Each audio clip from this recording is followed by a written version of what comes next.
මෙන්න මේ වගේ ලස්සන නයිට් ලෑම්ප් එකක්.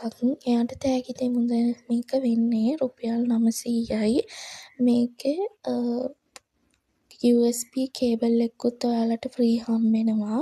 ඉතින් මේක මාරම ලස්සන නයිට් ලෑම්ප් එකක්. එහෙනම් ඔයාලත් බලලා ඕඩර් එක ප්ලේස් කරගන්න. ඒ වගේම මේ තියෙන්නේ අපේ තියෙන ලේඩීස් වොච් කලෙක්ෂන් එක. ඉතින් මේක 1300යි ඔයාලට වෙන්නේ බොක්ස් එකත් එක්කම. ඒ වගේම මෙන්න මේ බොයිස් වොච් එක වෙන්නේ 1500යි. ඉතින් ඔයාලට ඕඩර් එකක් දාන්න ඕන නම් WhatsApp මැසේජ් එකක් දාන්න පුළුවන්. ඒ වගේම ගොඩ දෙනෙක් ඇහුවා අක්කේ පාට යන්නේ නැති මාල නැද්ද කියලා. ඉතින් පාට යන්නේ නැති මාලයකුයි කරාමු දෙකකුයි තමයි මේ තියෙන්නේ ඔයාලට ගෙනල්ලා. මේ සෙට් එක වෙන්නේ රුපියල් 650යි.